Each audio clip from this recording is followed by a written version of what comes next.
This last session takes us beyond ourselves. The first session, we dealt with personal integrity. And if that didn't strike home and cut through to you, then the second session, we dealt with integrity in the workplace, should have, because we need to question, where's our mission? Where are we serving the Lord? We say, if it's only coming on Sunday morning, then we're limiting God. Those hours that we spend in work is our mission field. The third session addressed the dangers of temptation and how they can destroy us and everything around us. And those temptations are very real. We were talking about that during break, how every advertisement on TV is trying to separate you from something. A lot of it's trying to separate you from your money. But a lot of it also is trying to separate you because everybody knows sex sells. And every time you click on the computer on the internet, it pops up there on the right-hand side. And if we aren't careful, it can destroy our ability to be a witness for the Lord. This last session addresses our mission. One of the last things that Jesus said to his disciples was, "Go ye into all the world and preach the gospel." So our mission is to do just that, sharing the gospel. And so this last one is another dare. Thank you, Dick.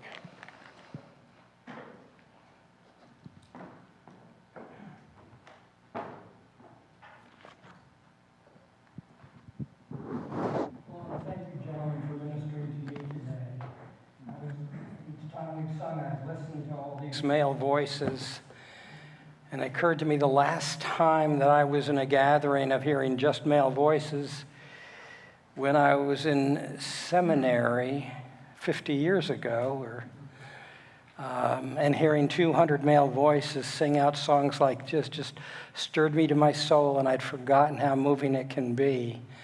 So thank you for reminding me of that today. It's been a delight to listen to you sing. You've ministered to me.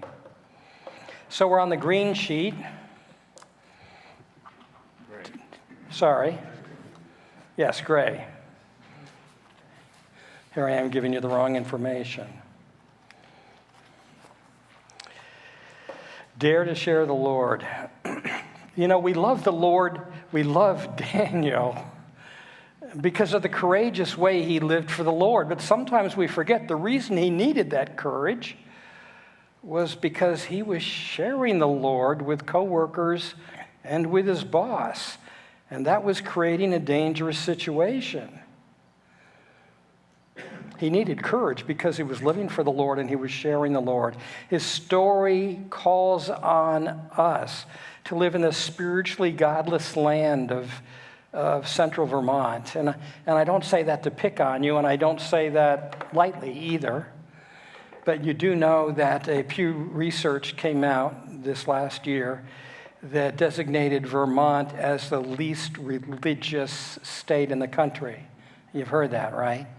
37% of the people in the state don't want to have anything to do with any kind of religion. And only 11% would claim that they are evangelical Christians, and that's probably inflated, you know, when you compare it with people that are living the life and actually going to church. So in many ways, your society is similar to Daniel's society. And the question is, like Daniel, how can we live so people can see the Lord in us and be drawn to the Lord through us? You know, we often say, dare to live, dare to be a Daniel, dare to have the courage of Daniel, dare to have the integrity of Daniel. But the real point is, if you aren't influencing in your life for the Lord, you aren't living like Daniel. no matter how much integrity you have, no much courage you have, if you are not influencing people for the Lord, you are not living like Daniel. And if you don't believe that now, I hope it will become clear to you as we go through this lesson. So why do we find it so hard to share the Lord? I mean, Daniel's boss, King Nebuchadnezzar, you've heard me call him this before, he was ruthless, he was brutal, he was a tyrant, he was a dictator, he had an explosive temper. History records he could kill people at the slightest whim. He was cruel. He thought no second qualms about cruelty and violence. And that's who Daniel worked for. So of all the excuses you want to give for why you can't share the Lord, Daniel has us beat, don't you think? Because every day of his life as a slave in a foreign country, he faced possible imprisonment or execution, period. And yet Daniel began sharing the Lord with Nebuchadnezzar when he was, chapter 1, he's still a teenager. And he's sharing the Lord with Nebuchadnezzar. And he kept on sharing the Lord with Nebuchadnezzar for the next 40 years, the next 50 years, the next 60 years, the next 70 years. But we are going to jump in now to a story.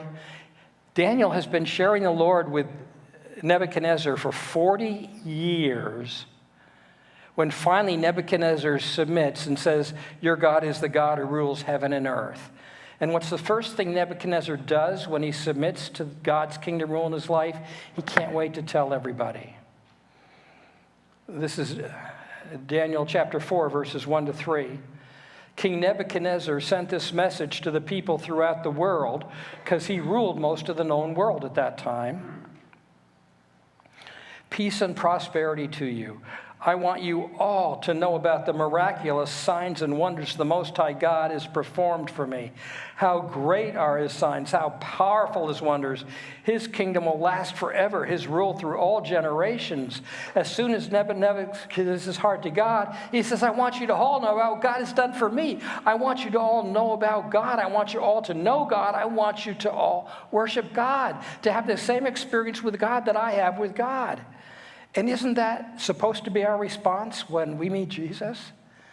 In the New Testament, whenever people met Jesus, the next thing they did was run around telling everybody, I got to tell you about this wonderful Jesus and the difference he has made in my life. That should be the normal and natural response. And yet, what do we say? We say, well, Dick, people that I know just aren't interested in spiritual stuff. They're just, I've tried, they're not interested. Well, a Lifeway research survey this year said that while, 40 to 50% of the population in America doesn't want to hear about religion, like your 37% here in the state, it also found out 40 to 50% are curious about other people who have strong religious belief that seems to be the source of hope or peace or joy in their life. They're curious about that. They want to know more about it. And that means that, scrub off that 37% of the state that's not interested in any religion. You've still got 40 to 50% of the people in the state that are curious, because they want more than they have out of life. They want more hope. They want more peace. They want more joy than they have out of life. And if they see you have it, if they know your strong faith, they're going to be curious. We just need to talk to them about it in the right time and the right way. If you found peace, hope, and joy in Jesus Christ, then why would you not think other people want to learn something and to know your source of that, to meet the relationship, your most life-changing encounter, your most heart-stimulating, your most eternity-changing relationship in your life? If you've been blown away by amazing grace and every day are blown away by his forgiveness and his love in your life, then why don't you think they would be interested and having the same experience and be blown away by the same grace and love? Of course they do. They just need to get by their preconceptions and prejudices and misideas about what it's all about. And that's our job, is to get them past the wrong perceptions and to meet the real Lord. So the first question for you this morning is, what excuse am I hiding behind? To share the Lord with others, ask yourself, what excuses am I hiding behind? Well, that person is my boss. I don't want to jeopardize our working relationship. Well, Nebuchadnezzar was Daniel's boss. Well, that person is my client. I can't afford to lose their business. That person is a relative. I can't afford to bring any tension or conflict into the family relationship. That person's just a difficult person. I'm afraid of how they would respond. All those excuses, or maybe excuses, I don't know the Bible well enough. They'll ask a question and I won't know the answer. Do any of those excuses sound like I'm just an introvert. Other people can share the Lord, but I'm an introvert. I don't make friends. You know, are those your excuses? Do they sound familiar to you? Identify what the reasons are, the excuses you give for not sharing the Lord. Because Daniel had all those and more. Second, the first step after asking that question, the first step is discover their story. Discover the stories of the people that you want to share the Lord with. Now, I've served over 30 churches in 5 different states, as Peter mentioned before, in the past 2 decades. And anytime I ask the elders and leaders of the church, what's your plan to reach this community for Jesus? They all have the same answer. Our community is hard. Our state is hard. You don't understand, Dick. Our area is too wealthy. People have money. They don't need God. Our area is too educated. People don't believe in God. They're too smart for God. Our area is too busy. Everybody's too busy working to care about it. Our area is in the middle of the Green Mountains where everybody can go skiing or hiking and camping and play outdoors all summer. They're not interested in God. You get my point here? But the truth is, every mission field is hard.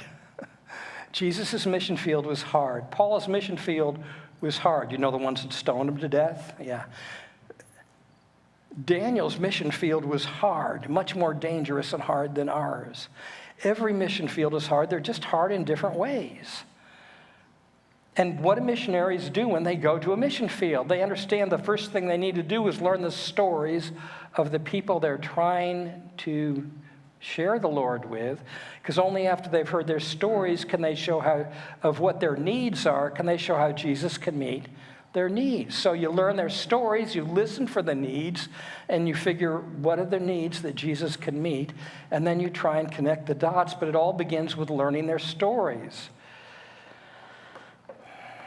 Now, here's Daniel's story. Here's Nebuchadnezzar's story. Daniel chapter 4, verses 4 to 9. I, Nebuchadnezzar, was living in my palace in comfort and prosperity. But one night I saw visions that terrified me as I lay in my bed. So I issued an order calling on all the wise men of Babylon so they could tell me what my dream meant. I told them the dream, but they could not tell me what it meant. And at last Daniel came in before me and told me the dream. So that's Nebuchadnezzar's story. And Daniel had to listen to Nebuchadnezzar's story before he spoke. And if you and I don't take time to discover people's stories and meet the needs, we will never be able to share the Lord with them. So, are the stories of Daniel's people 2,600 years ago really any different than the stories of the people in the greater central Vermont area today? Well, let's find out. First, they value comfort and wealth. They value comfort and wealth. I, Nebuchadnezzar, was living in my palace in comfort and prosperity. Nebuchadnezzar wanted to achieve and did achieve comfort and prosperity. And aren't comfort and prosperity some of the top goals of people in the Rutland area? The next one, they value independence, power, and achievement. Independence, power, and achievement. Nebuchadnezzar said, look at this great city of Babylon, by my own mighty power, I have built this beautiful city as my royal residence to display my majestic splendor. 4 times in one sentence, I, me, mine. It's all about me, my independence, my power, my achievement. And isn't a lot of the story to people today about power and achievement and independence? Next, they believe in religious plurality. Religious plurality. Nebuchadnezzar said to Daniel, I know you have the spirit of the holy gods in you. Now that actually happens a few verses later. I know you have the spirit of the holy gods in you. Did you notice that's God's plural? They believed in religious plurality. Archaeologists have excavated the city of Babylon, which the destruction of that was exactly as Daniel predicts in Daniel chapter 5. It's amazing. Ask Pastor Seth to teach that to you that sometime. Daniel's prediction of the destruction of Babylon and the actual destruction of Babylon as supported by archaeology. It's just wonderful. But now I lost where I was going with that. Religious plurality. Thank you. Archaeologists have uncovered, as they have dug out ancient Babylon, at least 11 major temples. We're talking huge major temples here, each to a different god or goddess. And they said there's hundreds of smaller temples to different gods and goddesses. The city gates were dedicated to one god and goddess. The temple across the palace was a different one. This was a place of religious plurality. You worship the gods or goddesses you want. I'll worship the gods or goddesses I want, and we'll all be okay. So does that sound like today? You believe what you want to believe, and I'll believe what I want to believe, and we'll all be okay. People want religious plurality today. You worship what you want. I'll believe what I want. It'll work. It'll all be okay in the end. Another characteristic of Babylon, they fear what they cannot control. Nebuchadnezzar says, one night I had a dream that frightened me, and I saw visions that terrified me. Why was he so afraid? Because he was afraid that he would lose what he valued, and what he valued was power and health and pleasure and comfort. And whenever a culture values power and wealth and health and pleasure and comfort, they will live in fear of losing those things. And so do the people around you that look so sufficient and so prosperous, but inside they are living worried lives, and they are living with insecurity because they're worried. They're worried that the next doctor's checkup might be cancer. They're worried that this next recession might tank them. They're worried about the next election and what it's going to mean to them. And a lot of the anger you're feeling in society around us today, anger is worry and fear expressed outward. The anger betrays the inner fear that people are carrying. Sound like people today? They fear what they cannot control. And finally, they're searching for answers and meaning. They're searching for answers and meaning. Nebuchadnezzar says, I issued an order calling on all the wise men. I told them the dream, but they couldn't tell me what it meant. Nebuchadnezzar, the most powerful man alive, is looking for answers, and he can't find them from the wisest people around him.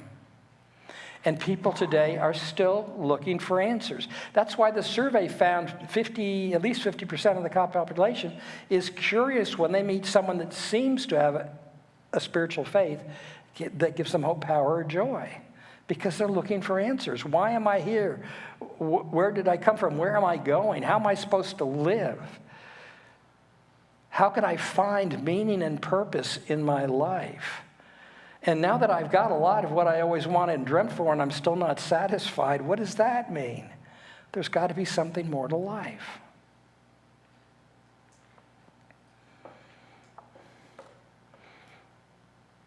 Put those things together. People in Daniel's day sound a lot like people in our day, don't they? They value comfort and wealth. They value independence, power, and achievement. They believe in religious plurality. They fear what they cannot control. They're searching for answers and meaning. So Was Daniel's mission field that different than ours? In many ways not, because the core human elements are still the same. Was Daniel's mission field harder than ours? It may have been harder, but ours is not more difficult than his. So like Daniel, we need to discover people's stories. Listening to Nebuchadnezzar, we need to listen to people's stories so we can know their hopes, hurts, needs, and fears, and show them how Jesus helps us with our hopes, hurts, needs, and fears. How do you discover their stories? That's simple. You ask questions. Just memorize a bunch of questions that you can use on any equation. Ask somebody, so what excites you? So what challenges you?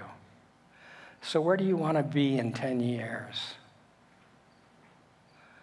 So what do you do in your life when you start to worry about things?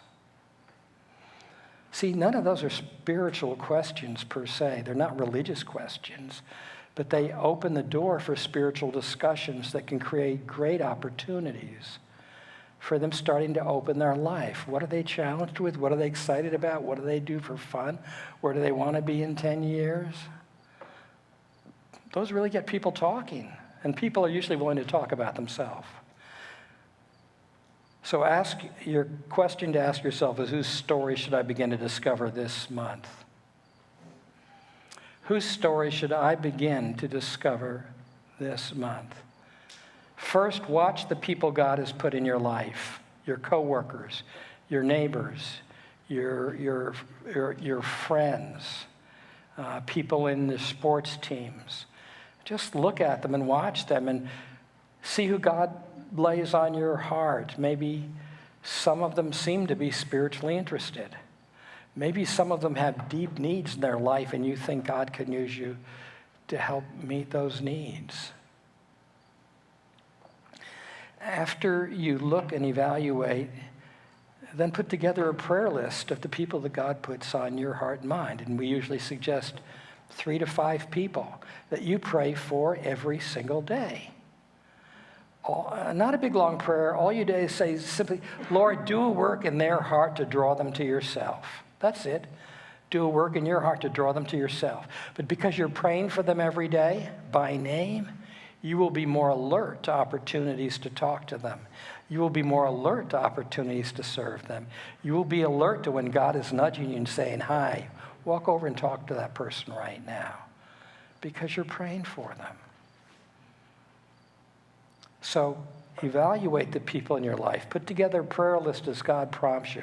Then pray for them every time and keep your eyes open and watch for the opportunities God will send you. Whose story should I begin to discover this month? Make a list. The second step to share the Lord is to let them see God in me. Let them see God in me. Nebuchadnezzar says in chapter 4, verses 4 to 9, at last Daniel came before me, and I told him the dream. And I said to him, I know the spirit of the holy gods is in you, and that no mystery is too great.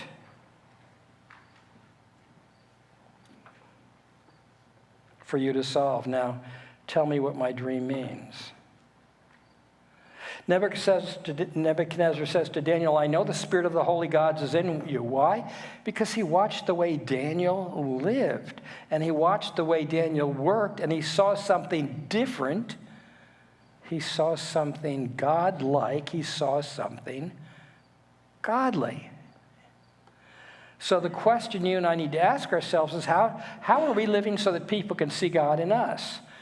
Well, I think there's 3 ways the text indicates that people saw God in Daniel.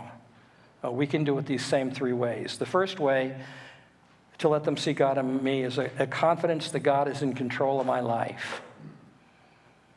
A confidence that God is in control of my life.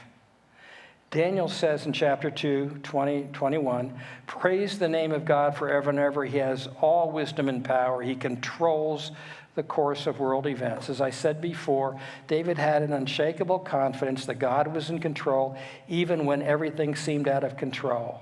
So David can say, I won't eat that food. I won't bow before that statue. I won't stop praying, regardless of the consequences.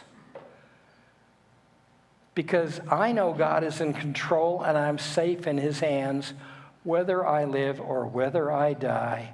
God's in control and I'm safe in his hands, so do your worst. And I will accept the consequences because I am safe in God's hands. Is that the way you live? Can people see that in you? Or is what they see as, man, you just jump from worry to worry, crisis to crisis, anxiety to anxiety, stress point to stress point. And they say, yeah, that person's Christians, but they're just as stressed out as I am, so what difference does God make?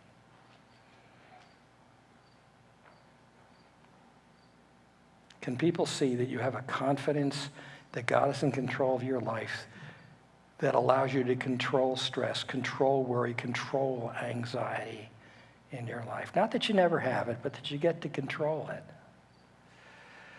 The second way to let them see God in me is a conduct that displays God's work in my life. That's a conduct that displays God's work in my life. When David's enemies tried to dig up dirt on him, once again, they couldn't find anything. They couldn't find anything to criticize.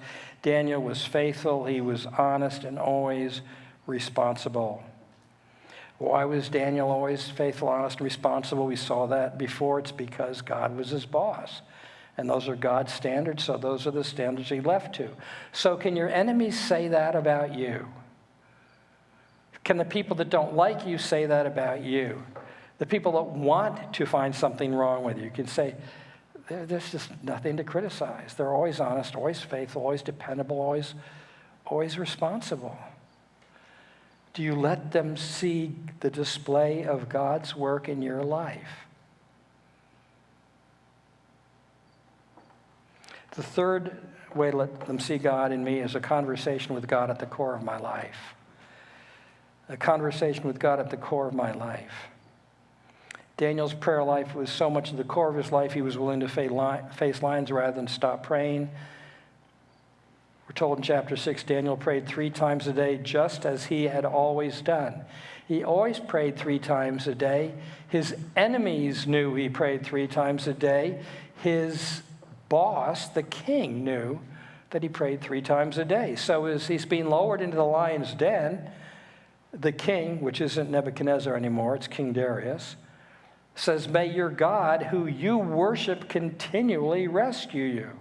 The king says, Daniel, you just never stop worshiping God. You never stop serving God. You never stop talking to God.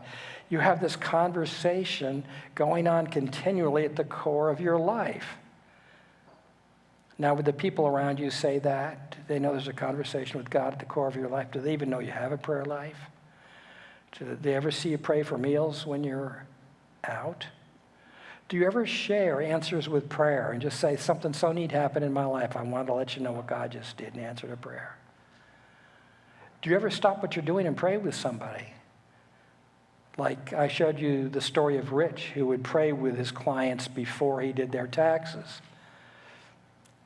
Someone's telling you a difficulty where you work, you can say, would you mind if I prayed for you?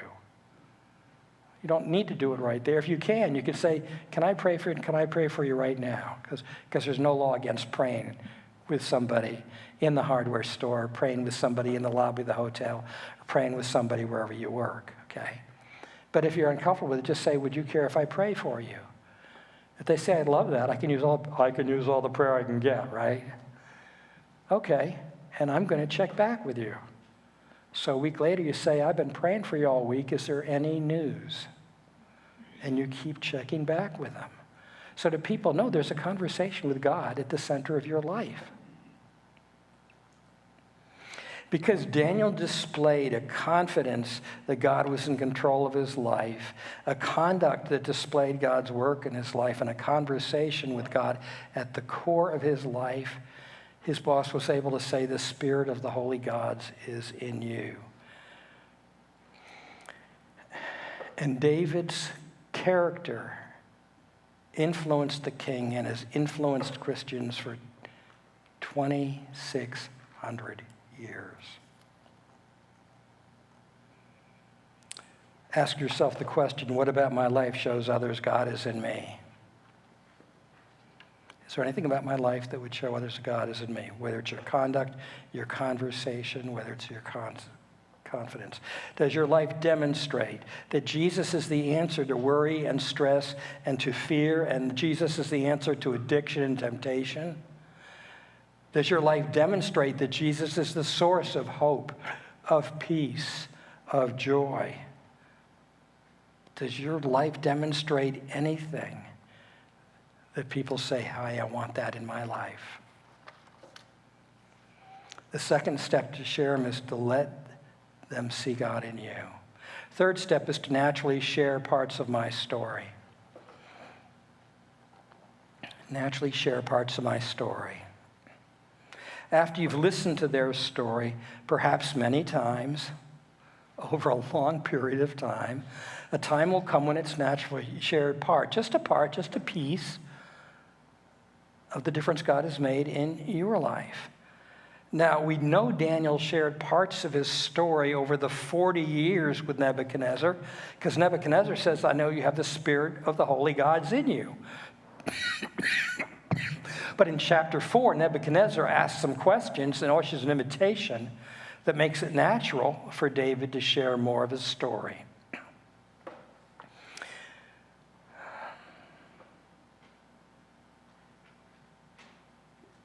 Actually, it's Daniel chapter 2, sorry. Nebuchadnezzar replies, "But there is a God in heaven who has shown Nebuchadnezzar what will happen in the future.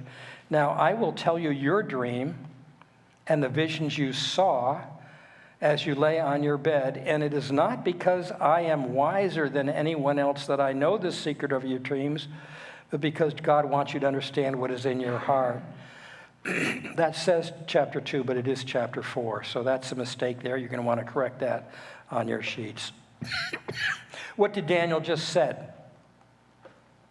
Nehemiah is asking him to interpret his dream, and Daniel says, "Well, Nebuchadnezzar, yes, I do a good job, but when I do a good job, it's not because I'm so wise, it's because God gives me wisdom. There's a God in heaven, and he gives me wisdom. And the God in heaven who gives me wisdom, the God who guides me, the God who leads me, the God who protects me, the God who saved Shadrach, Meshach, and Abednego," you remember all those things, Nebuchadnezzar, over the last 40 years? That God knows the future and controls the future. And that God who knows the future and controls the future cares about you, Nebuchadnezzar, and he cares about you so much he gave you a dream to show you the future, and he gave me the power to interpret the dream so you would know about the future. This God knows you and cares about you. He's the same God who cares and takes care of me. Nebuchadnezzar, you will never know yourself. Daniel says, "I am who I am because of God." And you'll never know yourself or become who you should be until you know God. You see what Daniel's doing here? He's taking Nebuchadnezzar's flattery of how good a job Daniel does. He's taking his request, "Tell me the dream, I have a fear," and he's using it to lead him to the Lord. Nebuchadnezzar didn't dump his spiritual on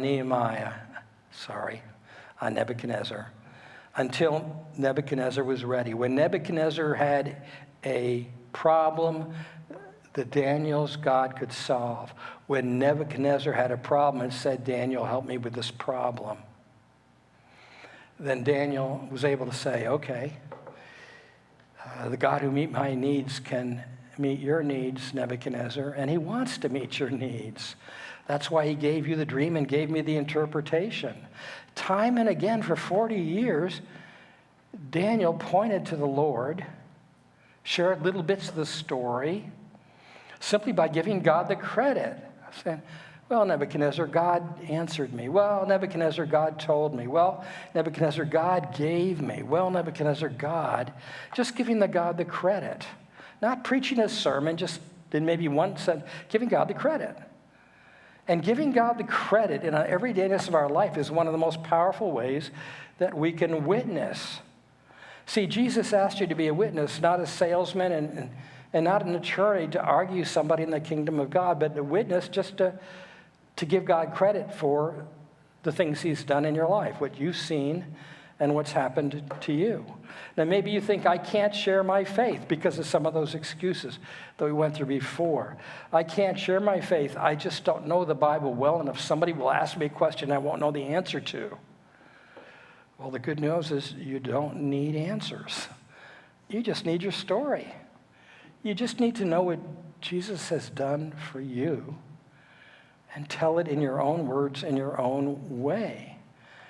You know, Jesus did this for me, and I think he can do this for you too. It's that easy. Nothing to argue, nothing to prove, no guilt, no pressure, just the testimonial of a satisfied customer.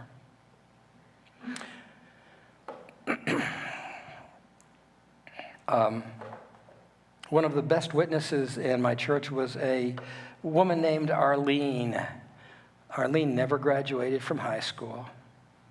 Arlene didn't read. Arlene didn't talk with much sophistication. She wasn't a deep thinker. But Arlene knew what Jesus' difference he'd made in her life. And as a waitress, when she was serving people, sometimes she'd just bubble over and just say, well, God just did the most neat thing for me this week. And she'd wait and see if they asked a question. And I'd say, oh, what was that? What was that your God did for you?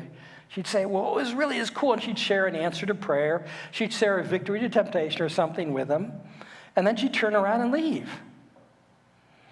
And when she came back, sometimes they would just let it ride and change the conversation, not talk. But other times they would say, that was a really neat story. Tell me more. And she'd usually say something like, well, I'm not really smart. I don't know a lot of stuff. I just know what Jesus did. But if you want to know a lot of stuff, I go to this wonderful church, and you're going to love this church if you come and visit with it. And tell them about our church.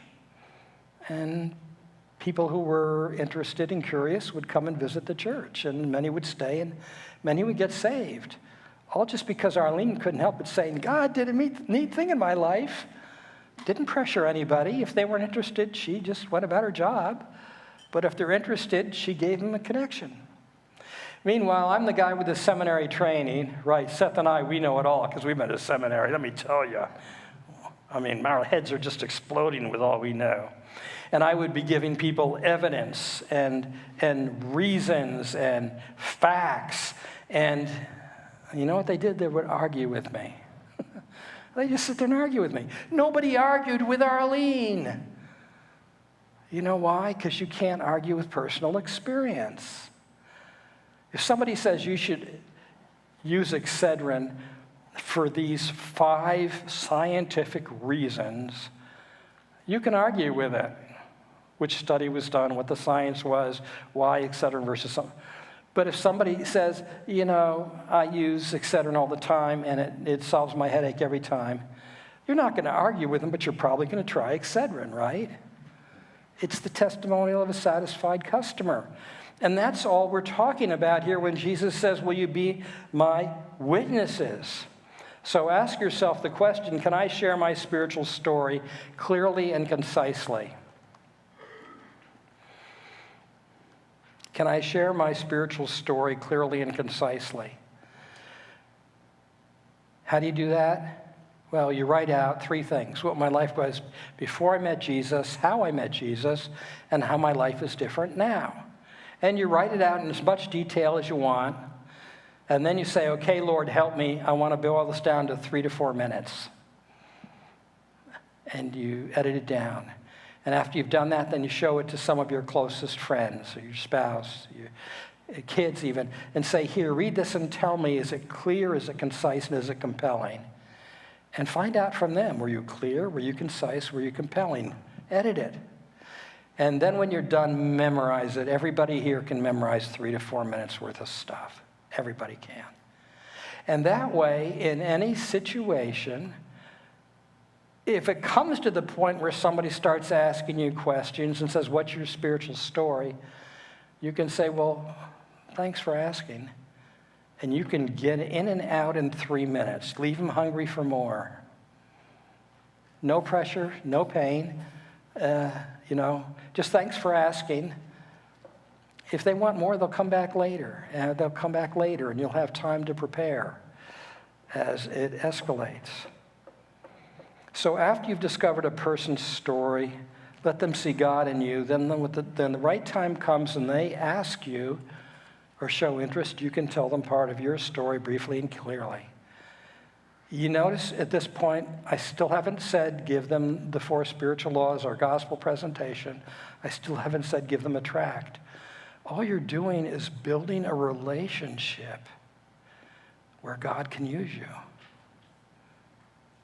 The 4th point is show them that I care for them. Show them that I care for them. Chapter 4, verse 10, 16 to 19. This is what I dreamed, Nebuchadnezzar said. I saw a large tree, very tall and strong, reaching high into the heavens for the whole world to see. Then I saw a messenger, a holy one, coming down from heaven. The messenger shouted, cut down that tree, but leave the stump and the roots in the ground. Now let him to be drenched with the dew of heaven. Let him live like an animal among the plants of the fields. For 7 periods of time, let him have the mind of an animal instead of a human. Upon hearing this, Daniel was overcome for a time, aghast at the meaning of the dream. Oh, how I wish the events foreshadowed in the dream would happen to your enemies, my Lord, and not to you. Daniel understands the awful fate that awaits this king, and he is so sad he can't even talk. That's how much he cares about this king, this cruel man that the rest of the world hates. Daniel sees him as a child of God. Daniel sees him as precious in God's eyes. Daniel sees him as a very rich and powerful man who is tormented by inner demons. Daniel sees him as a man who is headed to a horrible fate. And Daniel is so sad he can't talk. And finally he blurts out, I wish this was happening to your enemies and not to you. Daniel showed he cared for Nebuchadnezzar. And Daniel kept on caring for Nebuchadnezzar because the story picks up in verse 36. Nebuchadnezzar said, when my sanity returned to me, my advisors and officers sought me out, and I was reestablished as head of my kingdom. Stop and think of what that means. When Nebuchadnezzar went insane, Daniel didn't turn his back on him. Daniel didn't let him get caught up and crushed by a coup attempt. Daniel didn't throw him in some remote prison and let him rot to death.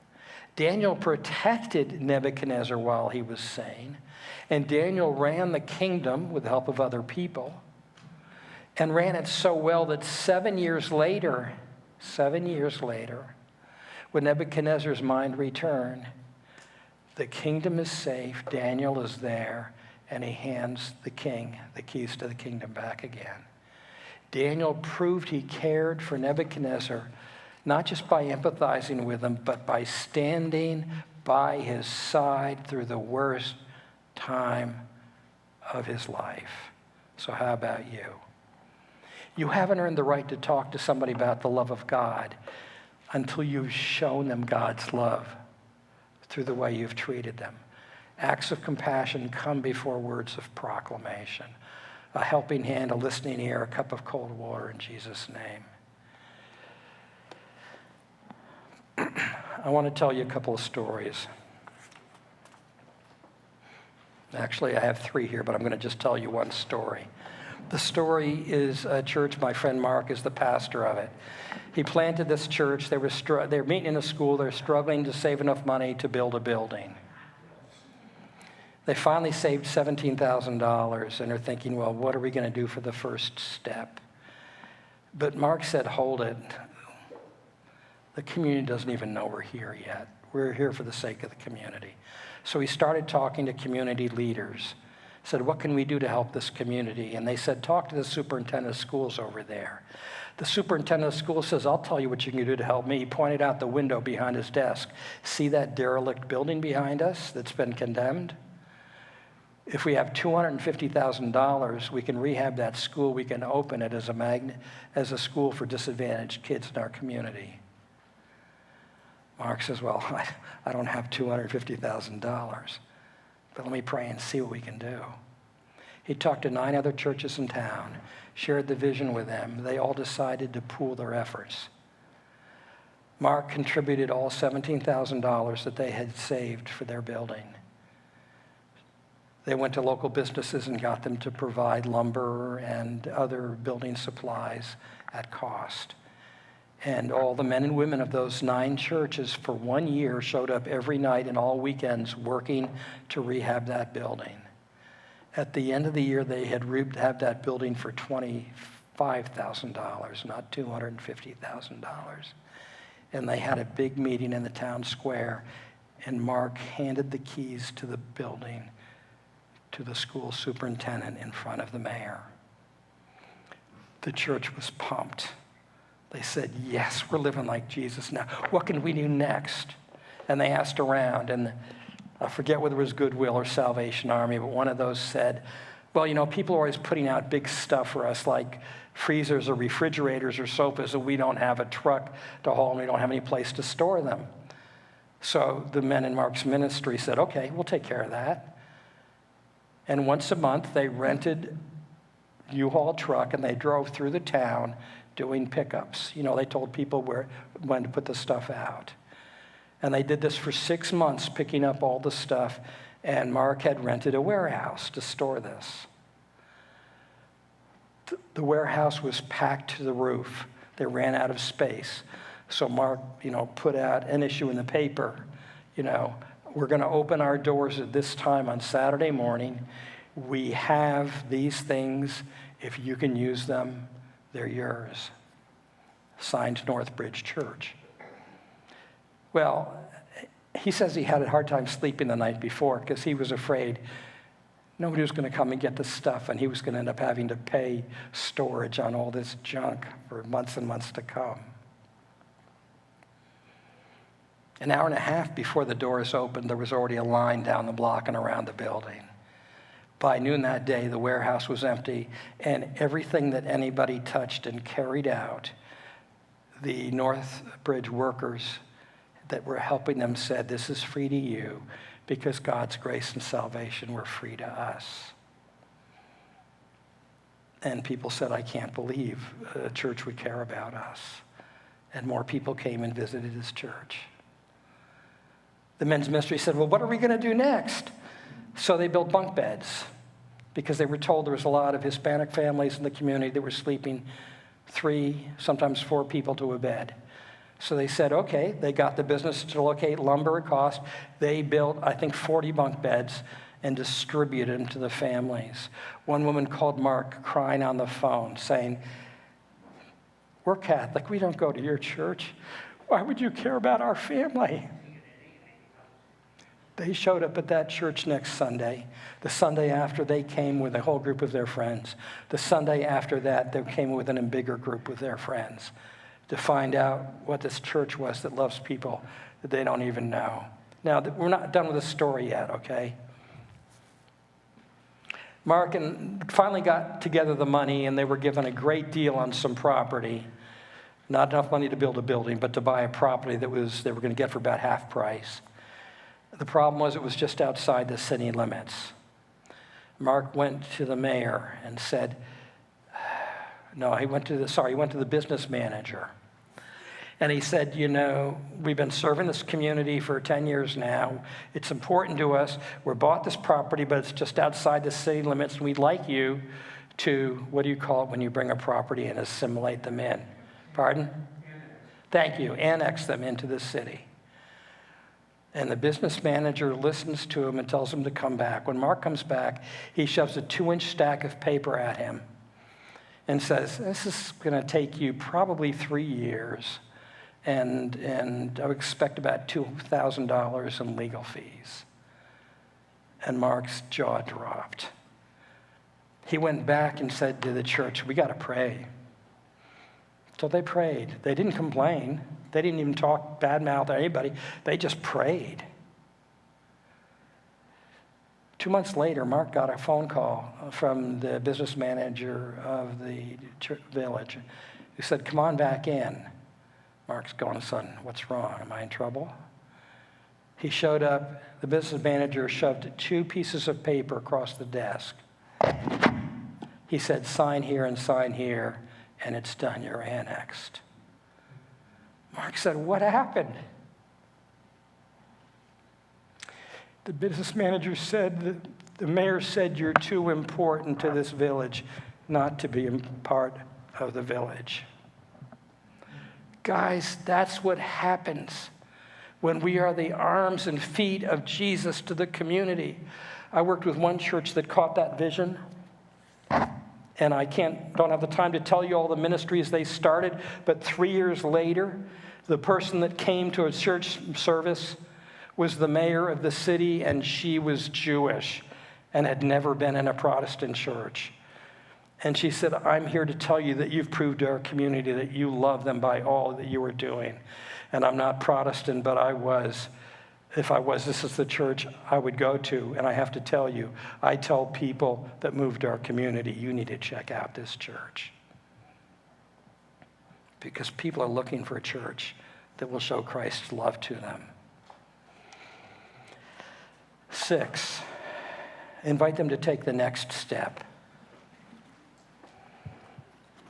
Invite them to take the next step. No pressure, no guilt.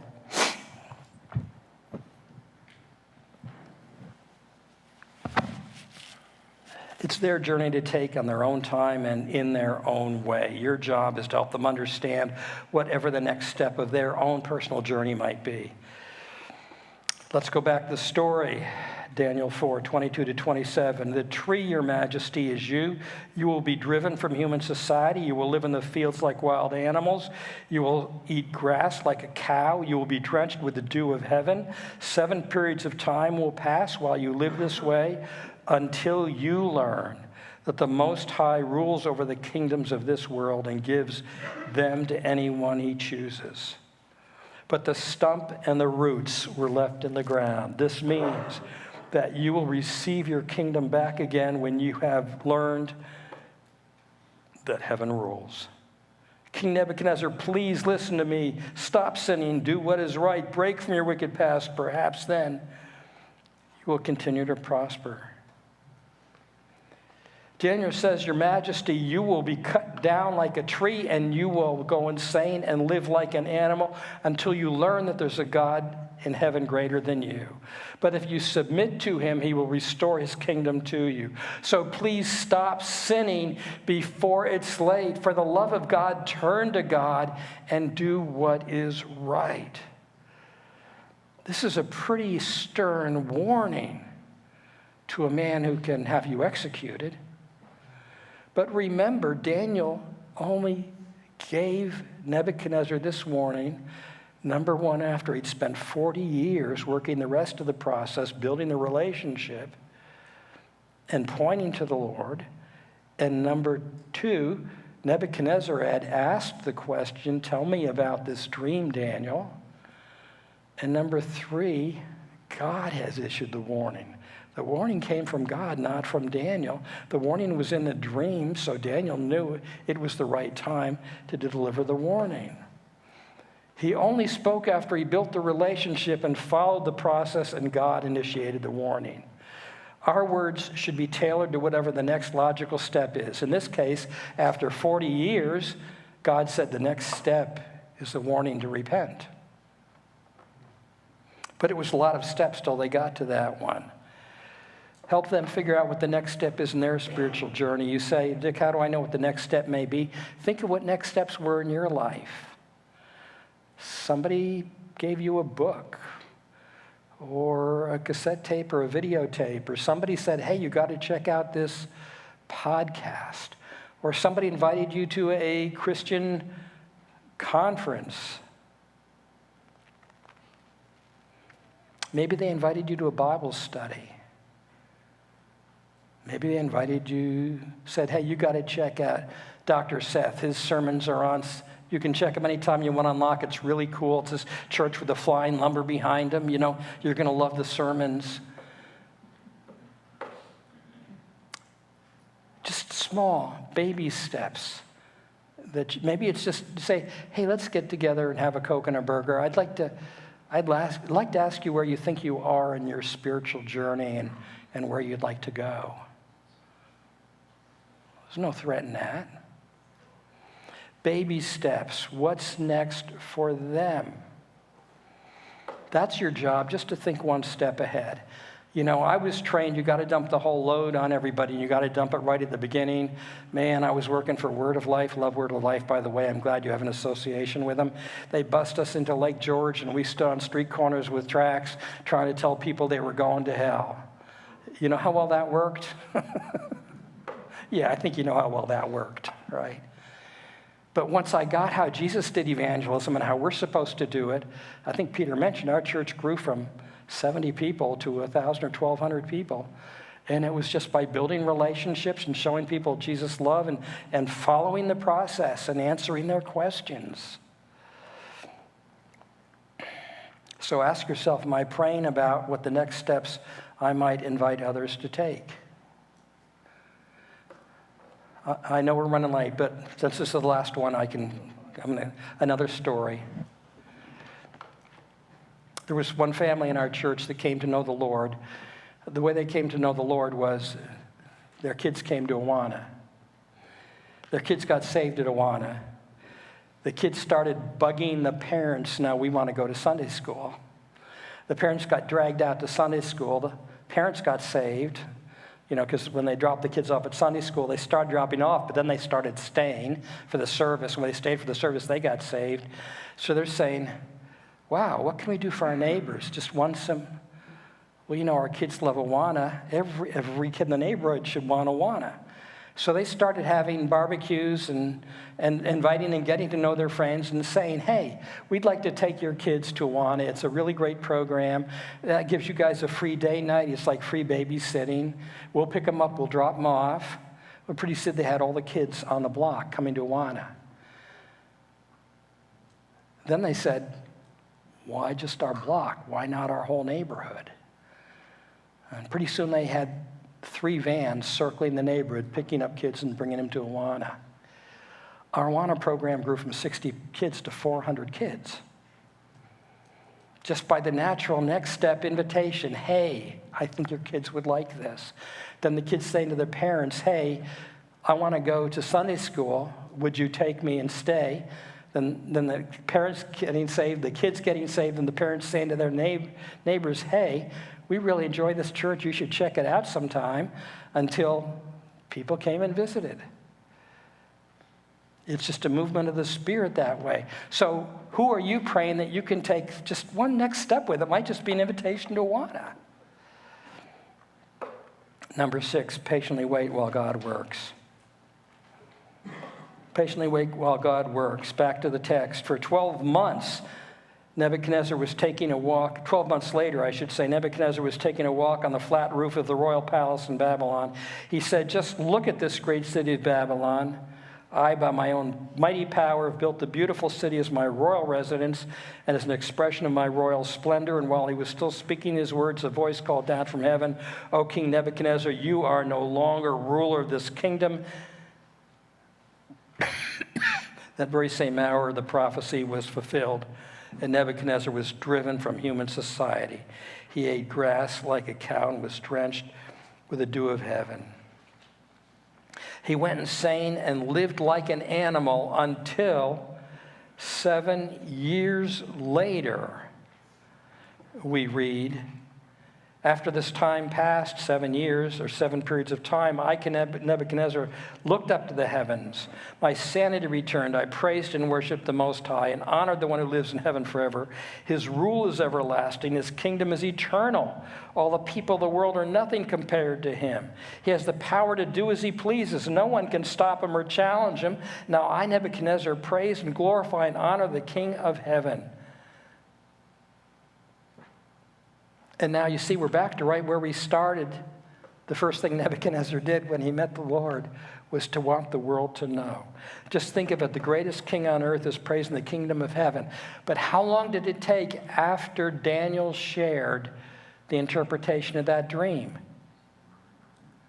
It was 8 years. 1 year, till he became insane, and then another 7 years. So you've got something like 40 years that Daniel's witnessing and nothing's happening, and then another 7 years before God works and it gets executed. That's being patient with the process. So ask yourself, who have I stopped praying for that I need to start praying for again? I stopped praying because I gave up hope. Do I need to start praying again? Okay.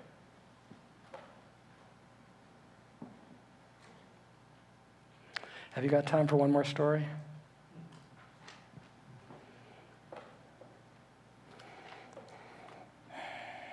I think if you really buy this way of reaching people for Jesus, it takes all the pressure, it takes all the guilt. It actually makes it fun because it's all about building relationships and sowing compassion and waiting to see where God leads you next. And what one little thing you can do to invite them for that next step. It makes it an adventure. So one day, a sharp young couple named Mike and Kim brought their 2 children to our church because they thought it would be good for the kids. They were one of those families that, their friends in soccer went to Awana and invited the kids to Awana, and then the kids bugged the parents to come for church. And they said, okay, it'll be good for the kids. They weren't believers, but they liked what they saw, and they kept coming back. And soon they were truly seeking and asking all the right questions. And they joined a small group Bible study, and they went religiously, and the leader said, wow, this guy, Mike, he's a huge, high-powered executive in an investment firm down in Chicago, and he's really asking the right questions. Well, one night in their small group, they knelt in the center of the living room floor and accepted Jesus as their Lord and Savior. Before the end of the week, they found out that the baby that Kim was carrying in her room had serious genetic abnormalities and would not survive long after birth. Their doctor told them to abort. Their family told them to abort.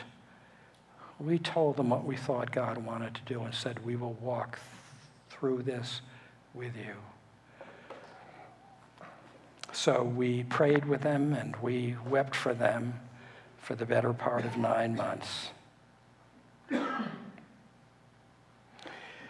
When baby Alex was born in the hospital, he was visited by so many people from the church, such an outpouring of love and affection that the nursing staff said, normally we assign people in your situation to a support group, but your church is the best support group we've ever seen. By the way, what was the name of the church we'd like to come visit? On the way home from the hospital, baby Alex died in his mother's lap. A few weeks later, Mike stood, this father that had been a Christian for about 9 months, stood in front of a memorial service for his son and said to 200 of his friends, and about 100 of those were his co-workers that came out and drove all the way from Chicago, an hour drive to be there. He said, our hearts are breaking and the pain can seem endless. But because of what Jesus did for us on the cross, we know that one day we will see baby Alex again. And because of that, we have hope. And some days we even find some joy in the pain. We could not have said that 9 months ago. You know Kim, you know me. You know our faults, but our lives have changed. We want you, our friends, to have the same peace with God that we have found. Some of you spend more time discussing the next NFL draft pick or the last episode of West Wing than you have spent investigating the claims and the evidence that Jesus Christ is the Son of God who came back from the dead. As Kim and I can tell you firsthand, death can come without warning. We need to be prepared. Your eternal future is at stake. And Kim and I want to spend it with you. Please, get to know the Jesus who loved us and died for us. This is a guy who'd been a Christian for 9 months and just lost a son. And he's speaking to 100 of his business associates and a family that are not believers. And I sat there with tears streaming down my cheeks, and I said, this is what it's all about. I didn't lead him to the Lord. His friends in our church did. I didn't have anything to do with the funeral service. The small group handled that. This was the church being the church, alive, sharing the message of Jesus Christ through all the trials and tragedies, through their normal relationships of life. And when you have experienced like that, you thank God and said, God, I wouldn't have missed this for the world. Let me bow in prayer. Lord, I thank you for the investment of these men, Lord. My prayer is that you would take and use some of the things I've said and override the things that I didn't say and should have said to make this beneficial to them. Through your Spirit, personalize it. Help them to grab the things that they need to follow up on, the answers, the questions they need to answer, the lists they need to make, the actions they need to decide on, Lord, so that they can leave here today and say, because of the one day I invested, I am better prepared and better able to dare to live like Daniel in this foreign land. I ask it for your honor, Lord. Amen.